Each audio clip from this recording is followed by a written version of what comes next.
What a goal, what a year. Now you can enjoy your club's season again. Every league game, home and away. There's a special video for every First Division club. The goals and exciting action.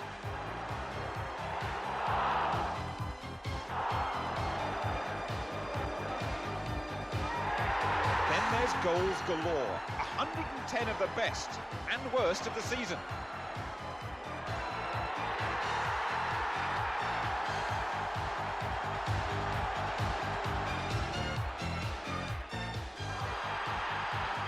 And race for the championship, the greatest ever, on one thrilling tape. Collect the Football League videos, official and exclusive.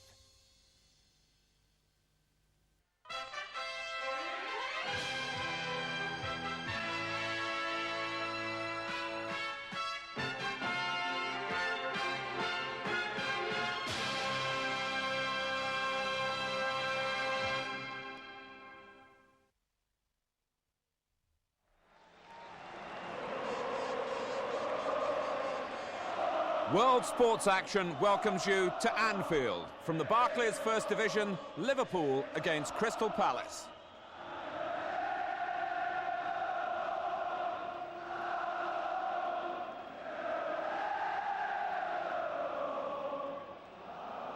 Well, John Aldridge is on the verge of leaving Liverpool to join Real Sociedad in Spain, but he's named as a substitute tonight. As you'd expect, it's the same side which won 3-0 at Derby on Saturday. Indeed, the return of Gary Gillespie for the past two games in place of Barry Venison has been the only change in 4 First Division matches so far. Steve Coppell's Crystal Palace waiting to kick off, afresh from their first win at home to Wimbledon last Saturday.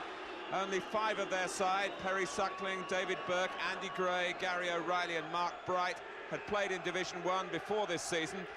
The number 10, Ian Wright, with 33 goals last season and 2 in his last 3 games, has been mentioned in the media as a possible Liverpool target to replace Aldridge.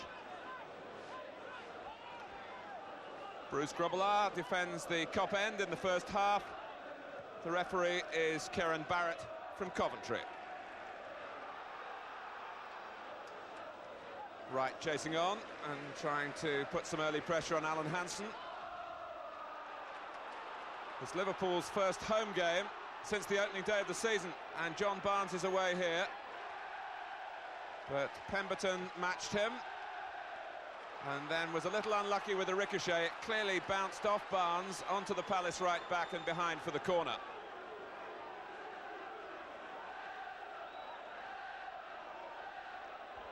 This fixture was postponed 2 weeks ago to allow Liverpool to accept an invitation to play Real Madrid in Spain. Beardsley with the corner. Back from Nicol. Steve Coppell, a Scouser himself, an admirer of Liverpool from an early age, has warned his players, really, in his own words, that he can't do too much to tell them about what they might expect here at Anfield. He hopes it will be a learning experience and, of course, a successful one. Certainly in the second half at Derby, Liverpool played some brilliant football, and they'll want to pick up that vein quickly tonight. Ronnie Whelan.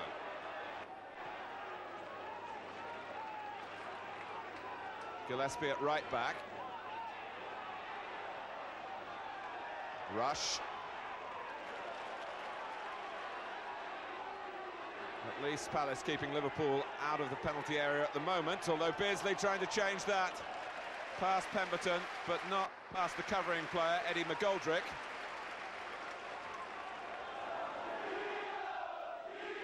Vital early moments for Crystal Palace.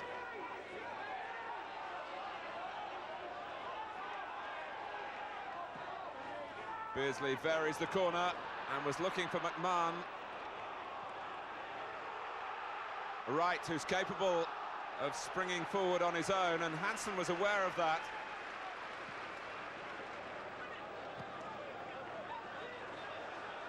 Crystal Palace might have felt they Could have had a free kick in Ian Wright's favour, but the referee saw it otherwise.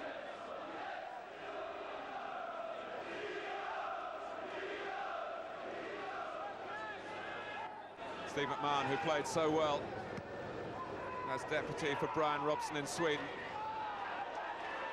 reproduced his club form at international level.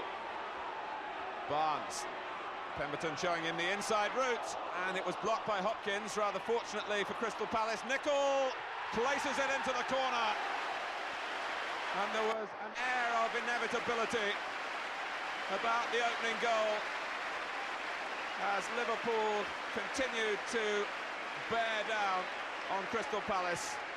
Hopkins blocked from Barnes, but Whelan with a delightful touch to the unmarked Nicol. 1-0 Liverpool, 7 minutes gone.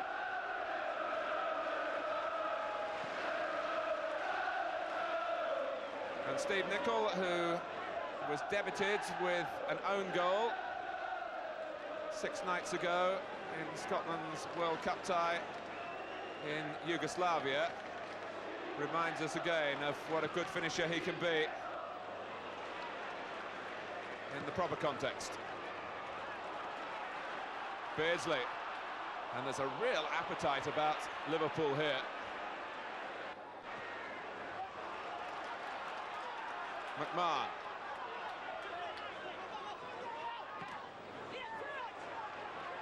Now Wright. Had Andy Gray to his left. Couldn't find him. I mentioned at the start that some Palace players do have First Division experience, but none of them too much of that, although Andy Gray played here twice last season, once for Aston Villa and once for Queen's Park Rangers. Perry Suckling played in Division 1 for Coventry and for Manchester City.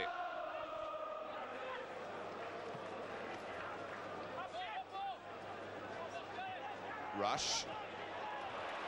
Playing it in behind David Burke. It's Nicol. Being held up by Burke, who was born here in Liverpool, made his name with Bolton Wanderers initially. And Palace straining now not to buckle totally before the game really has had a chance to take shape from their point of view. And Hopkins clears it away. Rush. And Nicol applying the pressure again on Burke down that right-hand side. Beardsley. Burrows. Suckling, to his relief, can make a catch under no pressure.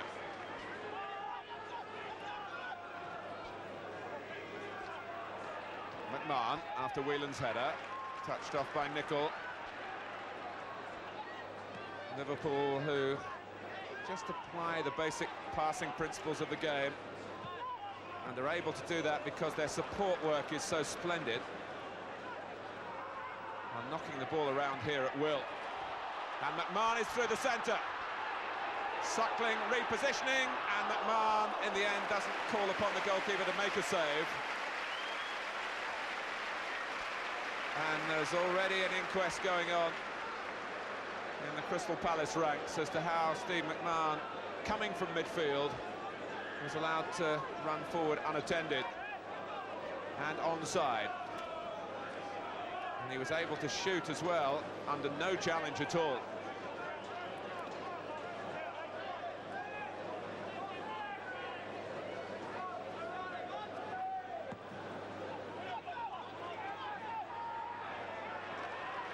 Beardsley. Nicol infield this time. Gillespie went outside Peter Beardsley.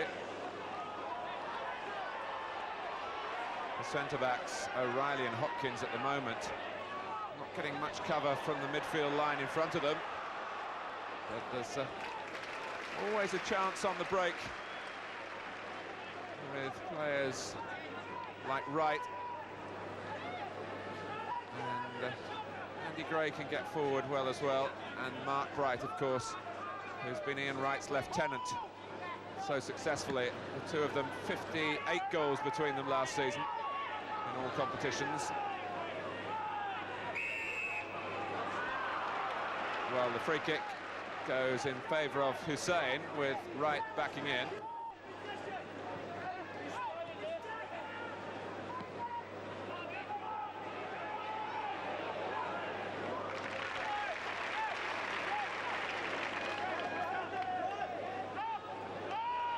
Palace have only played one away game since their return to the First Division. That was on the opening day. They lost 2-0 at Queen's Park Rangers.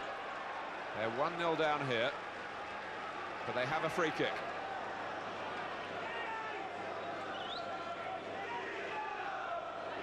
Alan Pardew and Andy Gray over the ball. The captain, Jeff Thomas, the number 8, is there as well.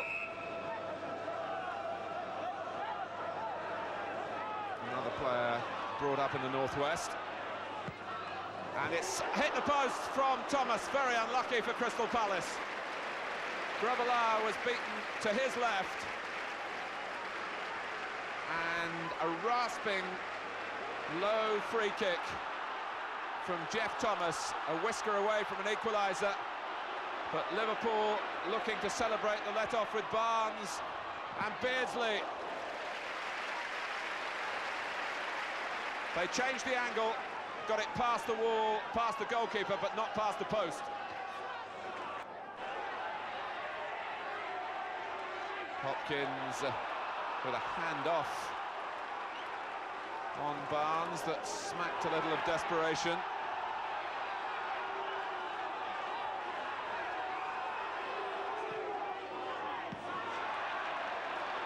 Liverpool don't make the most of the free kick. Palace still hoping that Wright can spark the South London club.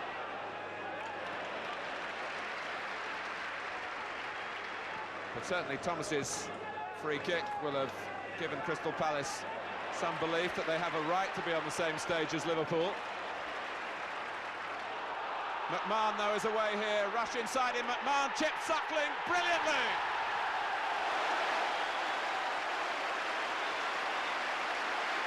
Two 0, 16 minutes now.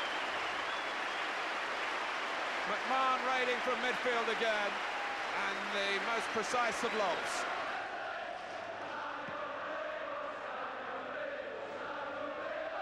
Well, it could have been very different if Thomas's shot had had a better fate. Very few teams come back from conceding 2 goals early in a game to Liverpool at Anfield. It could be 3 here. Pemberton on Barnes, and that looked a penalty, but it hasn't been given. Nicol certainly thought the referee was wrong. We have the benefit of a second look, and if the referee had seen that, he would surely have pointed to the spot. Instead, it's a corner.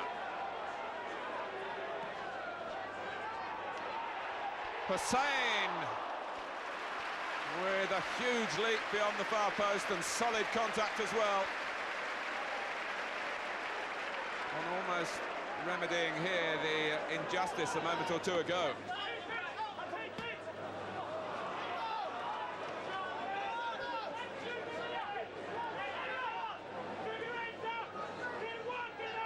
Liverpool's 3 away matches on the trot: draws at Aston Villa, then at Luton, and then the 3-goal second-half romp at the baseball ground on Saturday, when Beardsley was in exceptional form in particular.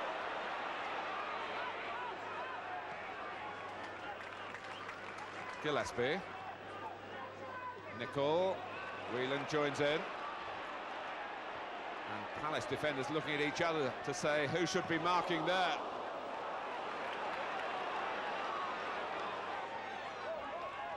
Burrows. It's great individual talent harnessed in a team pattern, and that's an irresistible combination. It's been the essence for Liverpool down the years.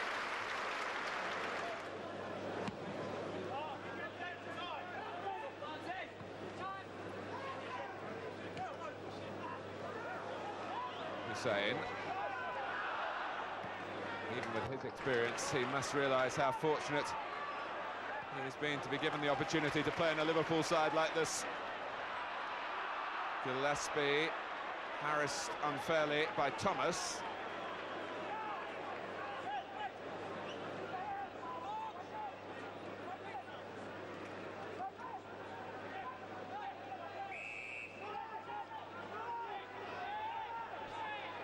Whelan's free kick.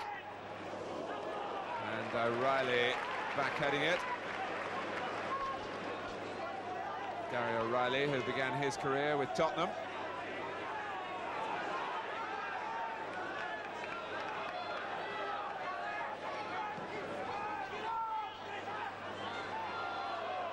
It'll come for Nicol, and the connection was right off the meat. But the power just carried the volley on and over the bar, and it dipped only when it got into the crowd.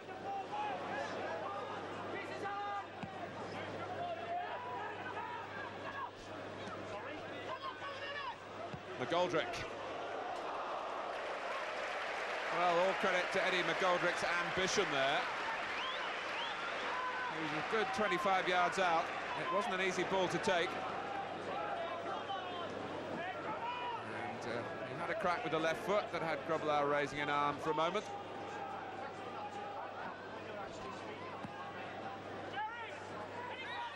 Palace, you'll remember, came through the playoffs in truly dramatic fashion, having been 3-1 down from the first leg away to Blackburn Rovers. They took it into extra time at Selhurst Park. And Ian Wright, with 2 goals and a 3-0 win, brought promotion and great scenes of joy.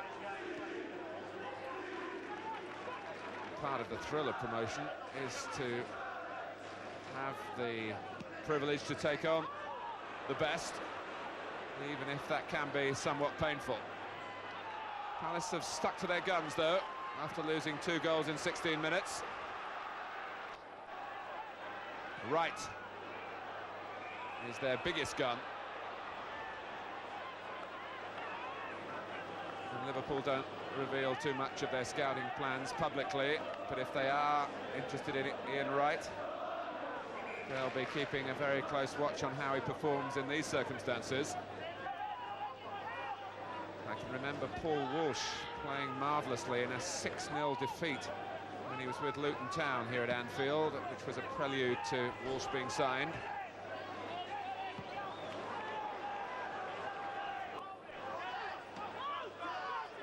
On that day, if memory serves me right, Ian Rush got 5, but he hasn't scored yet past Perry Suckling.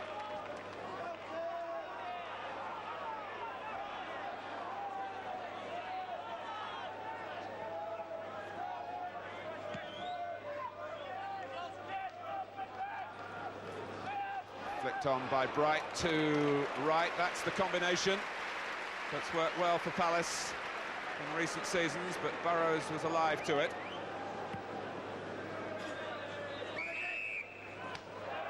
And now it's Rush who's penalised.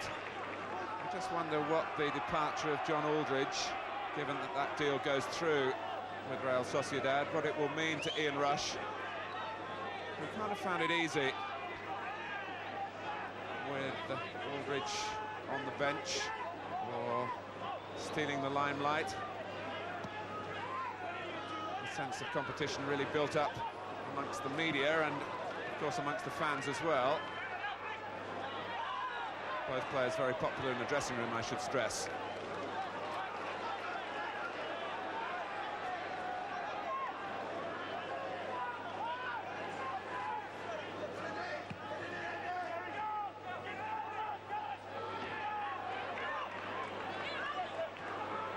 Hanson's header. McGoldrick couldn't make anything of it. Barnes stepped in. Now Beardsley. McMahon just had to check for a second to avoid running offside. Nicol, another of those curlers, aimed for the far corner.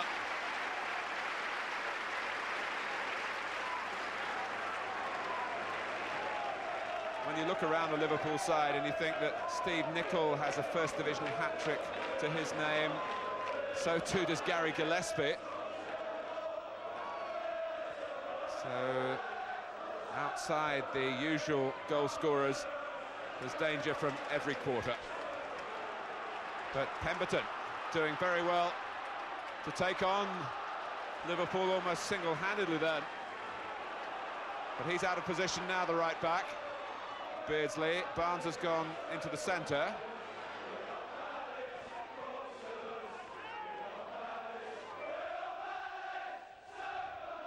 Whelan. And Crystal Palace getting terrific support from their travelling band, even though they're 2-0 down. Barnes. Oh, and here's Beardsley, surely a third here. Rush helps himself to it. Right on half-time. Palace had been battling conspicuously well, having lost 2 goals in 16 minutes, and would have been pleased to have maintained the status quo to the half-time whistle, but it's 3 now.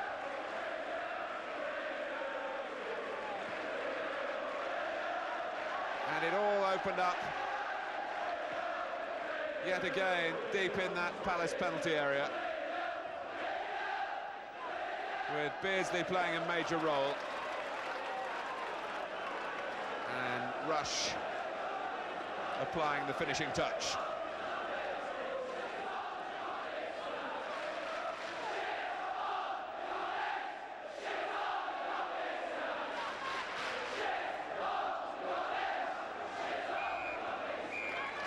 There is the half-time whistle. It's been an exhilarating 45 minutes for the Liverpool fans and indeed for their players. It's been a learning process for Crystal Palace, but they've kept their heads up.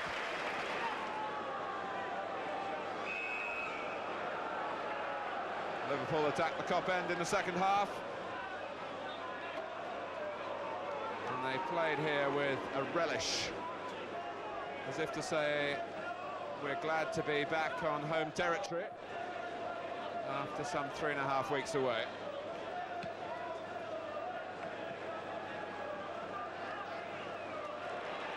Whelan. Still Ronnie Whelan. Andy Gray just able to hold him up and prevent the shot coming in.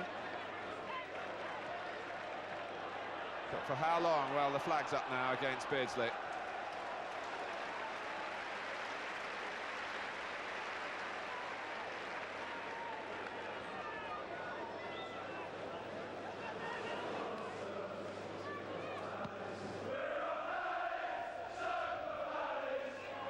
Wright. Hussein there before Wright. Barnes was trying a trick in his own half of the field, which perhaps won't please the Liverpool management when he lost possession. And now you're at risk of losing the ball.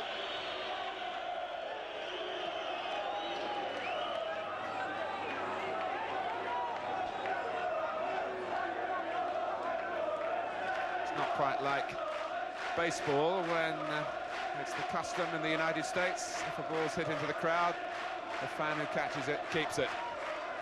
Football clubs can't quite afford to be so magnanimous.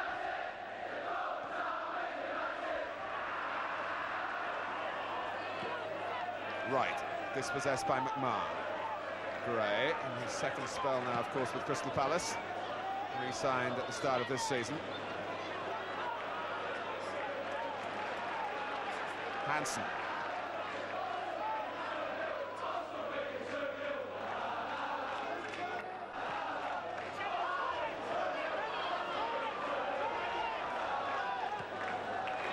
Liverpool still most experts tip to win back the championship. They will go top if they win tonight. There can't be too much doubt about that now. And it still remains astonishing, the events here at the end of May, when Arsenal came in circumstances that seemed only to favour a Liverpool championship.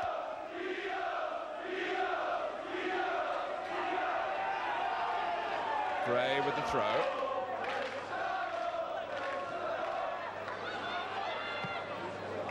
Grobbelaar's got to come and used just one fist, the right, but cleared the penalty area with the punch.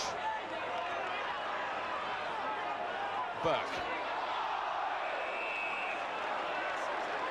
Hounded by McMahon.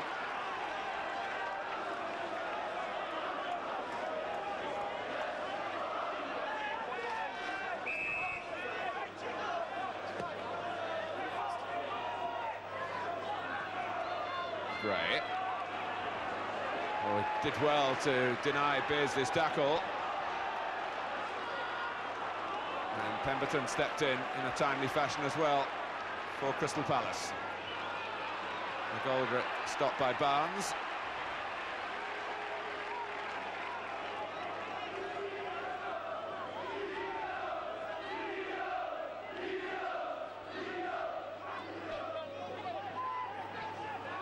McGoldrick.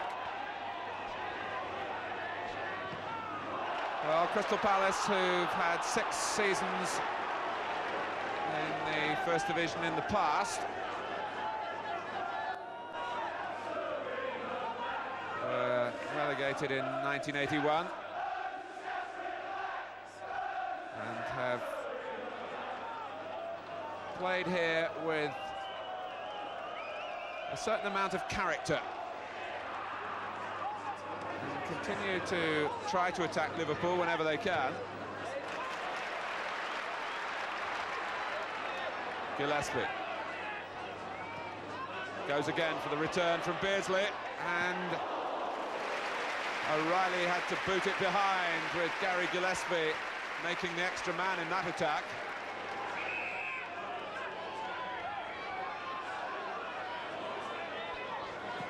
It's Beardsley's corner, and from Barnes' flick, the scorer is Gary Gillespie.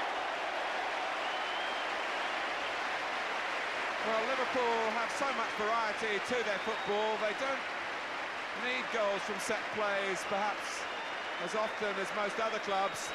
But this was a rehearsed routine involving John Barnes and then Gillespie. 4-0.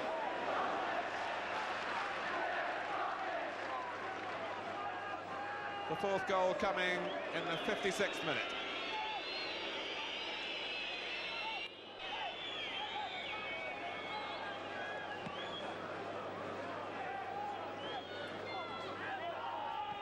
Gray. Played in by Pemberton. Headed down by Thomas. Collected by Wright. Palace have a throw.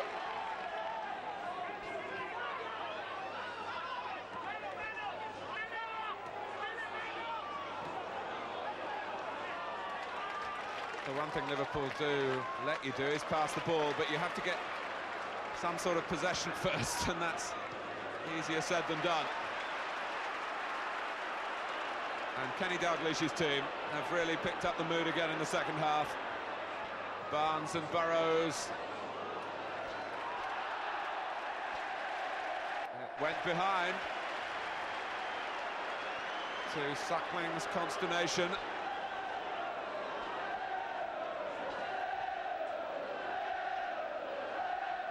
And Beardsley trots over to preside at another corner.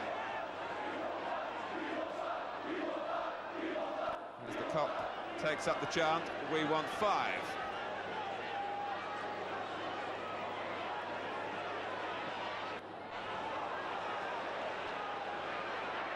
Pardew beaten to it by the sheer commitment of McMahon then. Alan Pardew, only in his 3rd season of league football at the age of 28. A late developer from the non-league ranks, as indeed was Wright. And he's away from Hansen. Hussein stood firm.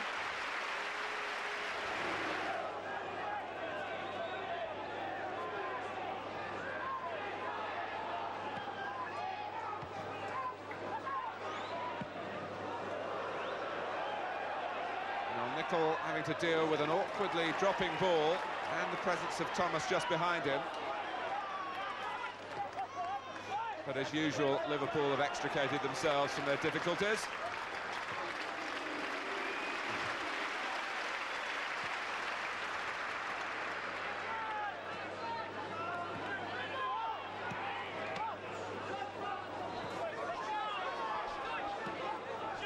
And even with 4 goals banked, there's no slacking from the home team.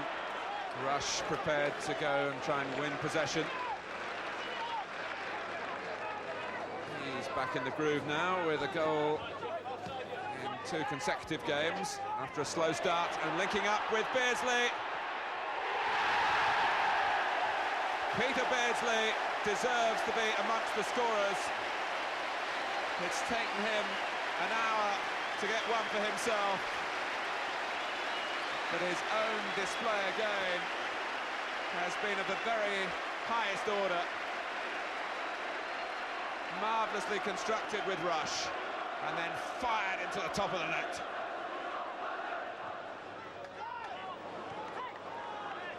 Well, this brings back memories of the 5-0 thrashing handed out to Nottingham Forest on a famous occasion at the back end of the season before last, which was almost a coaching clinic, a masterclass from Liverpool. And John Aldridge does some stretching exercises. Are they going to allow him a farewell appearance?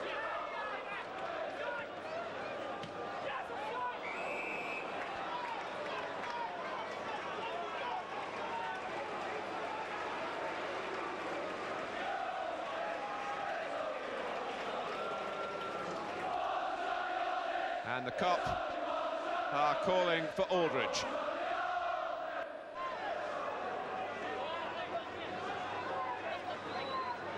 Beardsley, Barnes.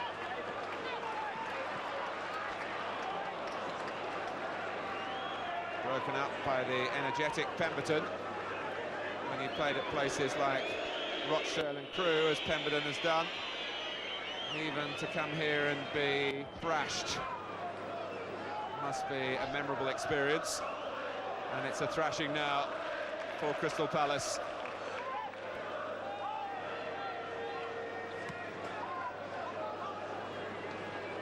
There's still so much time left, and Rush in behind Gary O'Reilly. Rush goes down. No penalty.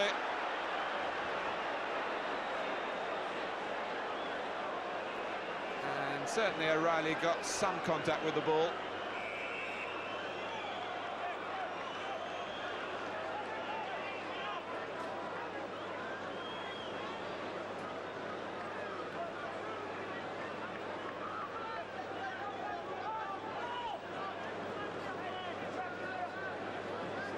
Every part is in working order for Liverpool, and the machine is functioning so smoothly. Pardew. Wright, with Mark Wright making a run into the centre now. He can be very effective in the air. Thomas came later on the scene.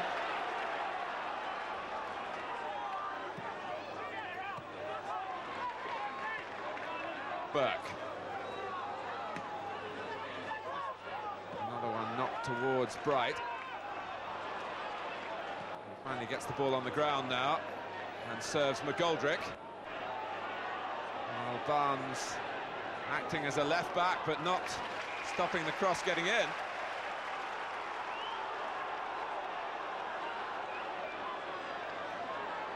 Although the ball, in fact, had gone behind.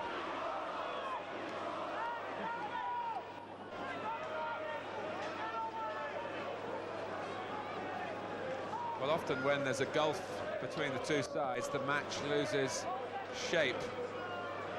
The team that's winning can overindulge or simply become complacent. That hasn't been the case with Liverpool, and Crystal Palace, for their part, haven't accepted the inevitability of their lot here. But they're in danger of losing a sixth goal because the challenge on Whelan has led to a penalty.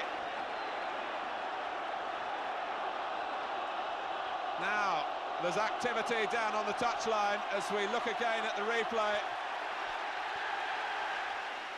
It was Hopkins on Whelan, and Liverpool, who are more concerned usually about success than sentiment, are sending Aldridge on. Beardsley has almost volunteered to go off. Now, will they let him take the penalty? Barnes has taken on that job, and Barnes says, on you go. So, Aldridge, what an entrance it will be if he puts this away. He has done, and it's the biggest cheer of the night. And that's a magnificent moment. It reflects great credit on Liverpool Football Club, on the teammates of the goal scorer. And I just wonder how nervous Aldridge was here. If he was, it didn't show.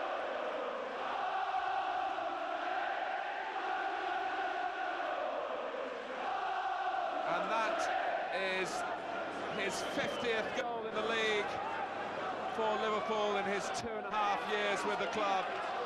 His 63rd in all, at better than one every 2 games. It could be the last. Oh, and Hussein on Pardew. A penalty for Crystal Palace.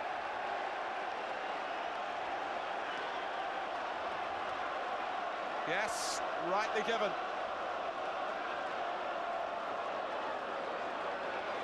And even now, Liverpool have the nerve to protest about it. Burrows had a word with the referee. So Thomas, 6-0 down. Oh, and it stays 6-0. It was too much for Crystal Palace's captain.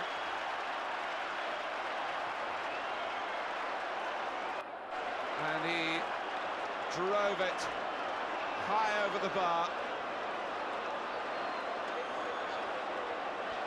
So Palace denied even a slender reward here.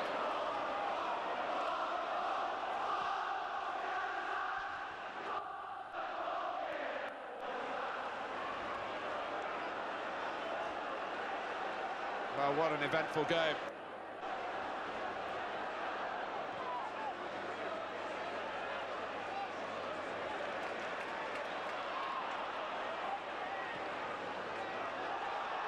Bright, still looking,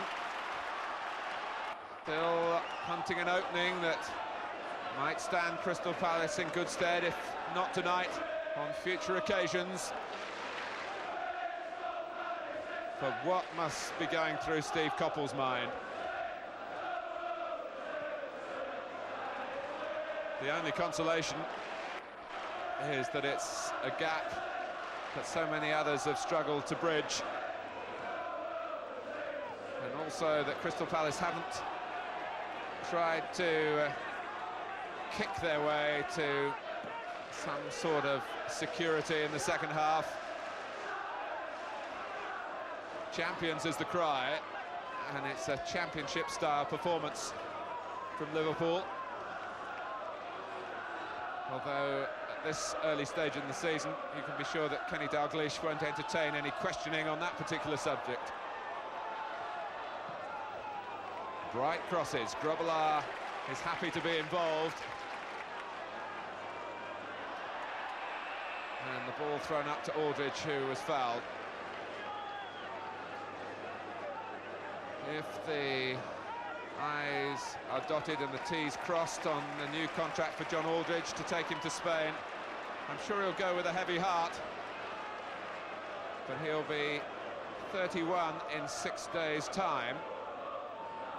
And that move will represent great business at marginally over £1 million, we're led to believe. Great business for Liverpool, and indeed for Aldridge as well, particularly if he's only going to be used as a substitute, or if the forward gets injured at Anfield.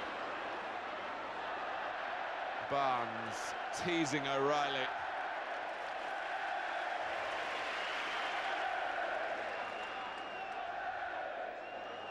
Burrows. Rush linking up with Gillespie. You might have noticed we've had 6 goals, 6 different scorers. Gary Gillespie, one of them. That's the way that Liverpool can spread it around.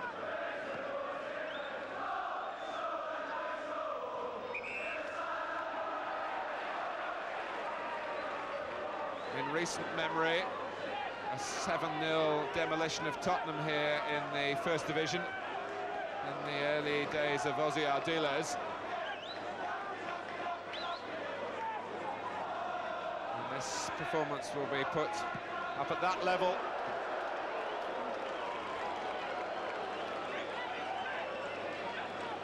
And there is, of course, still time for more.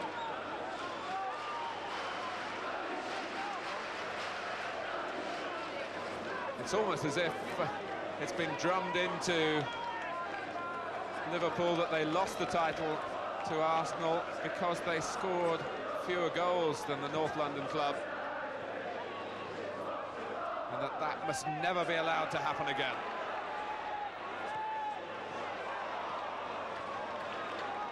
McMahon facing the wrong way and in the end settling for that.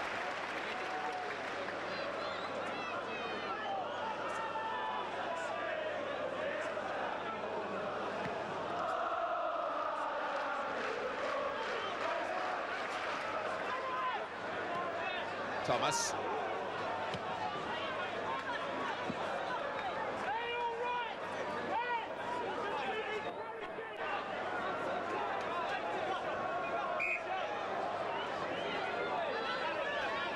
Burke trying to gain a yard at the throw, but Crystal Palace aren't going to be allowed to get away with anything here.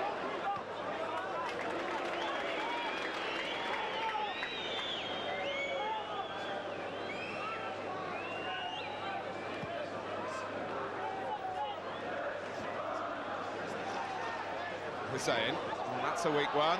Pardew for Bright, didn't quite come off.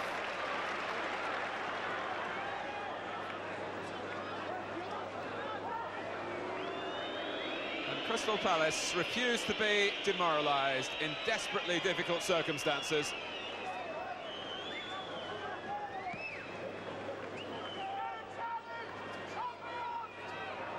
Bright heads it on towards Wright and Thomas. It fell between the two.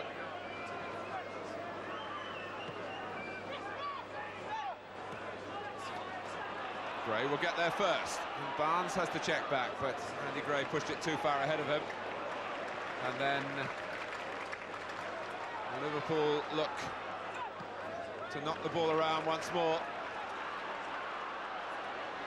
Connoisseurs of their game will have seen this so often. What has been extra special tonight is the way they've taken their chances, and Whelan fails on that occasion.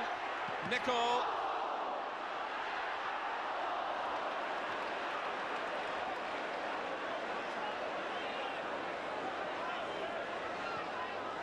Well, Crystal Palace must know how General Custer felt.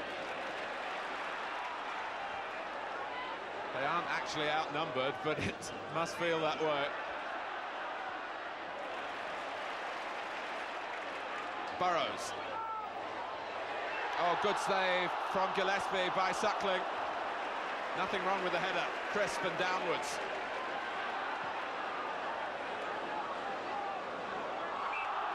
And so close to number 7.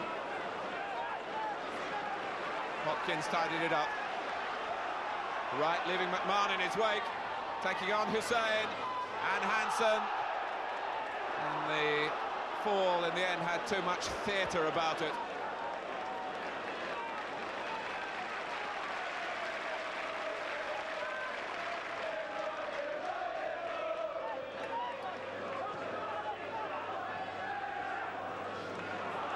Barnes.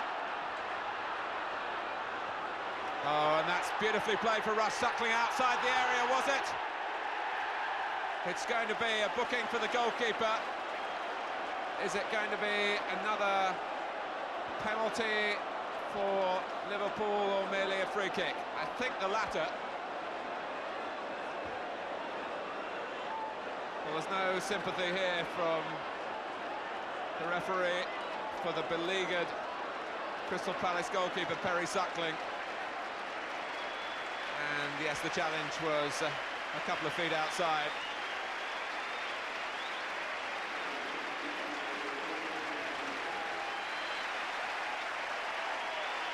Jan Molde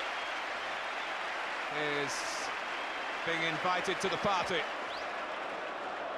in place of McMahon.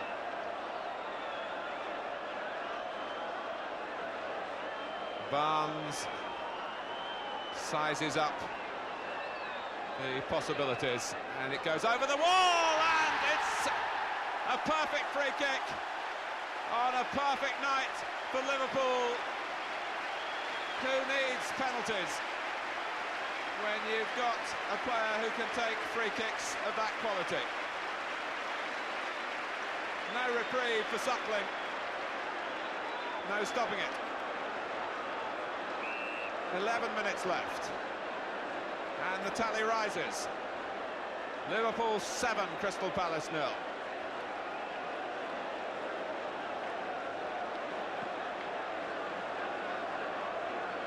Now, Perry Suckling once told me that he saw, as a youngster, Tottenham get 9 against Bristol Rovers. Well, here he is, beaten 7 times himself.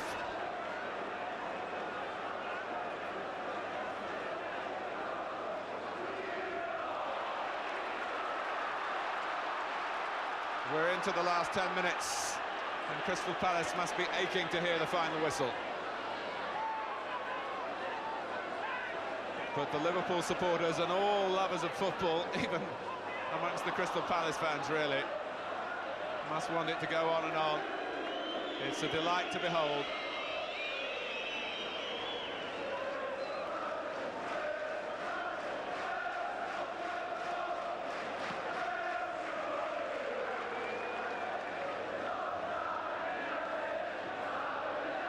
Rush.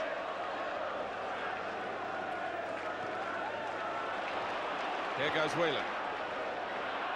And for the record, with Barnes scoring, that's 7 different scorers.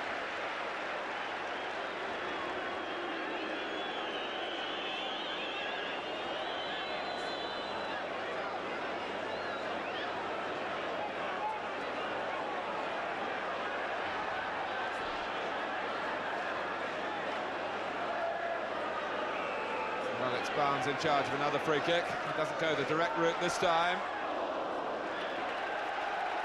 Liverpool, though, are in possession of another corner. Here's Hussein! And it's 8 now. And yet another different scorer. I cannot recall that ever happening. Certainly not at this level of the game. Glenn Hussein gets his first goal in the English First Division with a textbook header.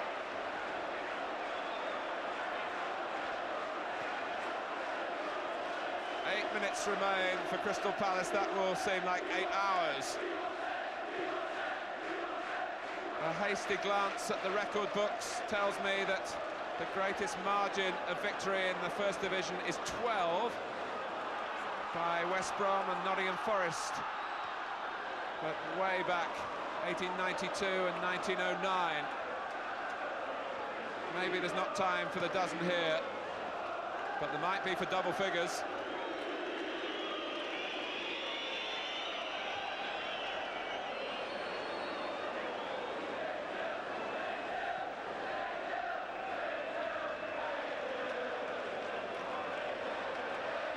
Hansen. Thomas, oh, and it still won't go in for Palace. That was Mark Bright.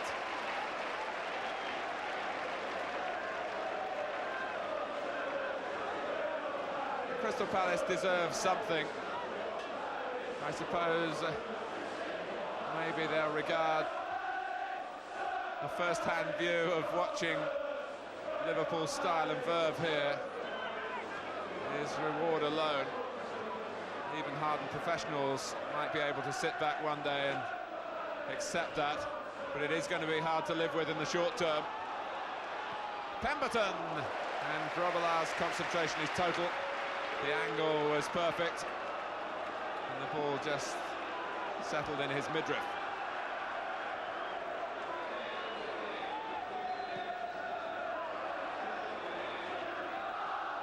Gray. Hussein scurrying across. Gray is past him, just Grobbelaar to beat. And he can't do that.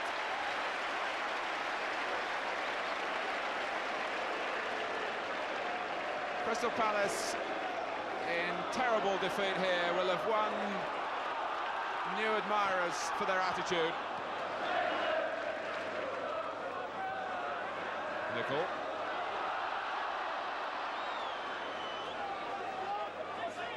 And again, linking up with Aldridge.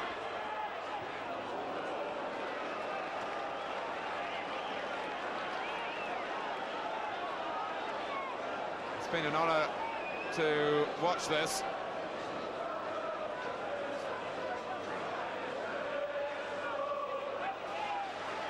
Nicol's onside. But there was no one beyond the far post for Liverpool. Carried forward by McGoldrick.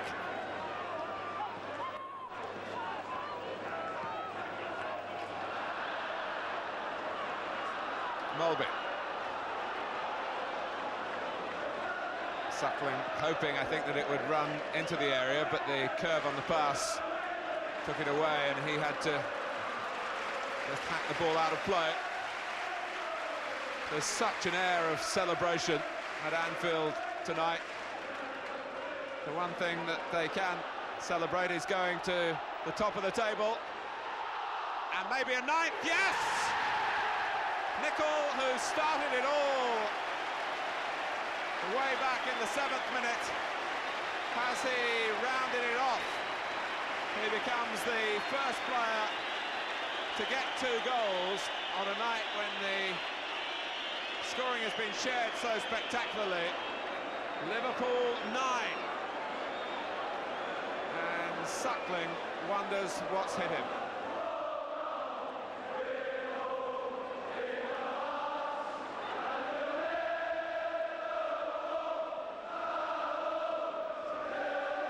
The anthem rings out at Anfield with complete justification.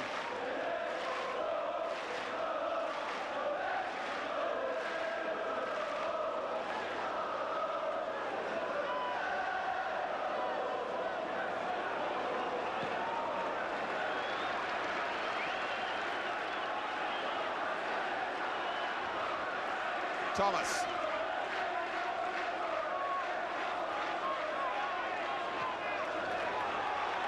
Here's Wright. Gillespie the defender, and Wright is past him. Down from McGoldrick.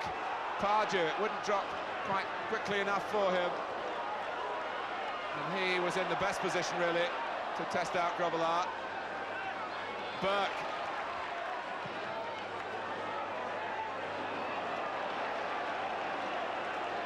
Now McGoldrick. Few would begrudge Crystal Palace 1 goal. Even if it would spoil some of the symmetry of the scoreline.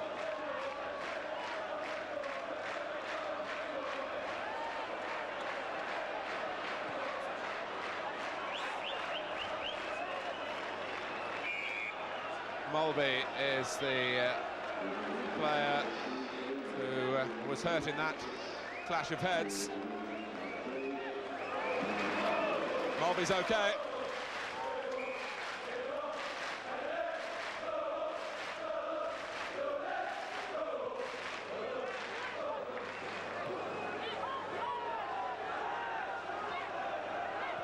Right.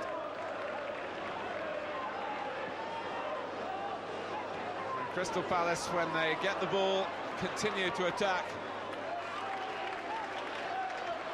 Despite the fact that they're on the wrong end of a glory night for Liverpool Football Club. Hansen, one of the few outfield players who hasn't scored.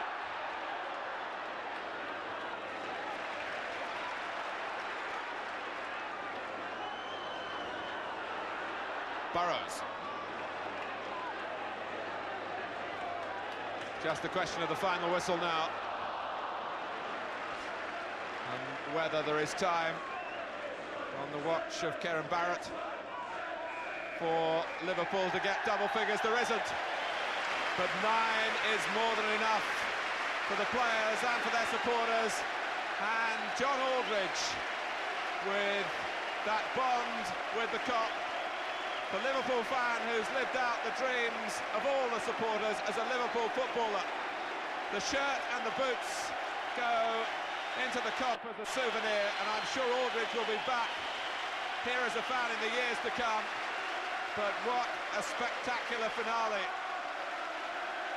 Scoring with a penalty with his first touch coming on as a substitute in a 9-0 win. A result tailor-made for those who set the headlines. Steve Coppell, he said this will haunt us for the rest of our lives, but he was full of admiration as well. If the goals happened a little too fast for you, let's recap on the scorers now. Steve Nicol started it off, and he was the only player to score twice on an amazing night. Just a measure of Liverpool's greatness that 8 different players contributed to the 9 goals, and that is also a record.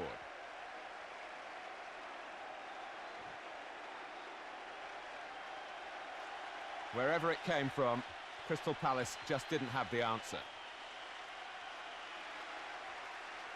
In the context of Liverpool's history, in 1896 there was a 10-1 win over Rotherham, but in more modern times, 11 against Strømsgodset in a European tie. Many of you will remember the 7 against Spurs in the First Division.